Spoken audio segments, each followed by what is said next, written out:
Hello everyone, hope you guys are doing good. So আজকে আমরা কথা বলবো জংলি টিজার নিয়ে। জংলি টিজার আজকে রিলিজ পেয়েছে and I was able to see it. So আজকে আমি আপনাদের সাথে শেয়ার করব আমার জংলি টিজারে কি ভালো লেগেছে, কি খারাপ লেগেছে, অ্যান্ড মেবি জেনারেলাইজড একটা র্যান্ট করতে পারি বাংলা সিনেমার কারেন্ট স্টেট সম্পর্কে। So let's start. তো টিজারটা শুরু হয় একটা সুন্দর কোটেশন দিয়ে, বারুদ আগুন ধোয়া, when they come together smoke rises, and আমরা যেটা দেখতে পাই যে সিয়াম আহমেদ দরজা খুলে ঢুকছেন, which is very much similar to one scene in Kabir Singh. যাই হোক, আমরা ওইটা ডিটেলসে এখন যাব না, বাট ওভারঅল আমার কাছে পুরো টিজারটা মনে হয়েছে খুবই crisp, very finely edited, and I think it leaves a room for lot of questions, which is good. So টিজারে অনেক কিছু রিভিল করা হয় নাই, যেটা আমার কাছে মনে হয় যে মুভির জন্য অবশ্যই একটা বিগ প্লাস। কারণ একটা ইন্ট্রিক ফ্যাক্টর অলওয়েজ রাখা ভালো যে কোনো টিজারের মধ্যে। অনেক সময় আমরা দেখি বাংলা সিনেমার টিজারে টু মাচ ইনফরমেশন দিয়ে দেওয়া হয়, লাইক 2 মিনিটস 3 মিনিটসের টিজার। সো obviously ট্রেলারে 2 minute 2.5 minute is fine, but টিজারের জন্য I think this is the perfect amount. So looks like it's going to be a very feel good action movie. So feel good action movie একসাথে দুইটা factor পাওয়া, feel good factor and action factor পাওয়া, it's kinda rare, but আমার কাছে মনে হয় this movie is aiming for that. কারণ এখানে ছোট বাচ্চার একটা অ্যাঙ্গেল আছে, obviously there is a love story in the background. So I think the makers are playing with some very good emotional plot here. So আমার কাছে প্লটের এলিমেন্টগুলো ভালো লেগেছে, and obviously the integration of music, specially first যেই র্যাপটা শোনানো হয় and যেখান থেকে টাইটেল কার্ড বের হয়ে আসে, সো এটার sound editing and action choreography, it was so much in sync with the rap that I was very impressed. কিছু কিছু জিনিস আমার কাছে খুব বেশি ইমপ্রেসিভ মনে হয় নাই। ফর এক্সাম্পল, প্রথম সিনেই আমরা দেখি, প্রথম অথবা দ্বিতীয় সিনে আমরা দেখি যে নায়ক গাঁজা রোল করার চেষ্টা করছে, বাট এটা ক্লিয়ারলি বোঝা যাচ্ছে যে এটা সিগারেট, নট গাঁজা। So that kind of takes you out of the scene for a while. And obviously entry সিনটা দেখে বোঝা যাচ্ছিল, দরজা থেকে যখন সিয়াম ঢুকছেন তখন দেখে বোঝা যাচ্ছে যে এটা কাইন্ড অফ কবির সিং এর থেকে inspired, or kind of same kind of scene. And আমার কাছে অনেক জায়গায় সিনেমায় লাইটিং এর ব্যবহার অনেক বেশি চোখে পড়ছে, যেটা হওয়া উচিত না। আমার কাছে মনে হয় যে best lighting is lighting you can't really feel.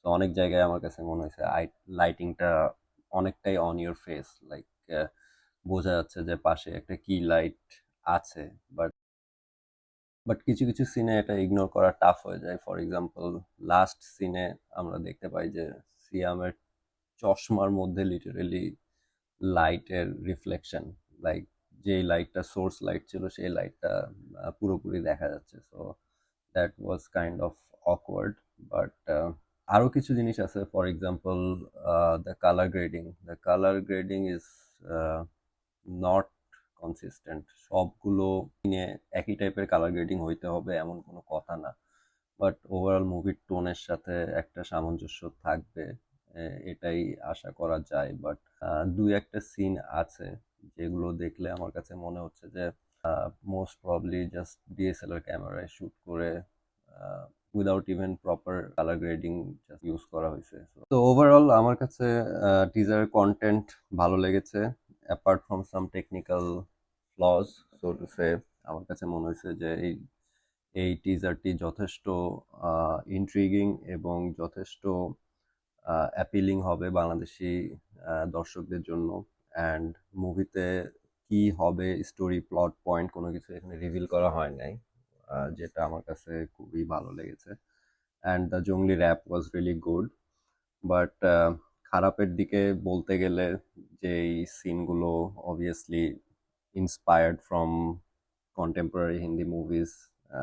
These really stick out like a sore thumb. So এই জিনিসগুলো না থাকলে আই গেস আরো ভালো হইতো। But I want to talk little bit about the overall state of Bangla cinema. তো মুভির টিজারে এক জায়গায় সিয়াম আহমেদ দর্শককে ফোর্থ ওয়াল ব্রেক করে অ্যাড্রেস করেন এবং বলেন যে তিনি পুষ্পা না বা তিনি কবির সিং না। তো আমার কোয়েশ্চেনটা হচ্ছে, এটা অ্যাড্রেস করার কি দরকার? একটা সিরিয়াস মুভিতে আমরা কেন ফোর্থ ওয়াল ব্রেক করে হিন্দি একটা মুভির রেফারেন্স টানবো? আই ডোন্ট নো, বাংলাদেশি অনেক মুভি এখন হিন্দি বা তামিল মুভির কাইন্ড অফ ইন্সপিরেশন নিয়ে বানানো হয়, যেটা আগে থেকেই ছিল।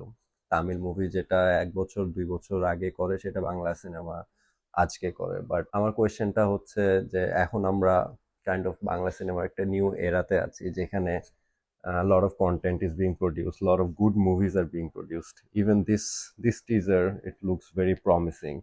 বাট আমার কাছে মনে হয়েছে যে অনেক মানুষ ব্যাকল্যাশ দিয়েছিল প্রথমে লুকস অ্যান্ড ফিল দেখে, যেটার কারণে মেকার্সরা এটাকে ডিরেক্টলি অ্যাড্রেস করতে চেয়েছেন। আই ডোন্ট থিঙ্ক যে এটা সিনেমারও পার্ট, এই ডায়লগটা কবির সিং বা পুষ্পা রিলেটেড।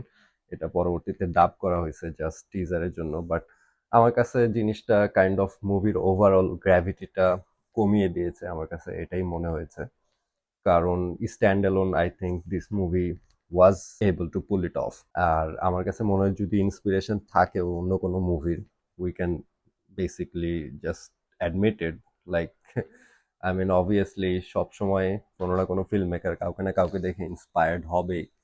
বাট যদি আমরা এরকম মনে করি যে পুষ্পা বা কবির সিং এই মুভিগুলোই আমাদের ট্রেডমার্ক বা আমাদের বেঞ্চমার্ক হিসেবে থাকবে, তাহলে আমরা মনে হয় যে আমাদেরকে অনেক শর্ট চেঞ্জ করে ফেলছি।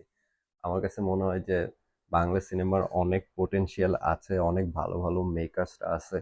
তো আমরা কমার্শিয়াল মুভি বানাইলেও আমাদের উচিত যে আমাদের নিজস্ব সেন্সিবিলিটি ইউজ করে বানানো, যেটাতে অ্যাটলিস্ট স্টোরিটা যাতে অথেন্টিক বাঙালি একটা গল্প মনে হয়, সেটার মধ্যেও অ্যাকশন মাসালা and all that good staff থাকবে, অবশ্যই থাকবে। But overall I think this is a promising trailer teaser, and I think we can hope that either we're going to have some really good movies, and may the best movie win. Good luck, Team Jongli. Thank you so much, guys, video ta dekhar jonno, and please, if you like this video, please do share and subscribe so I can make more videos like this.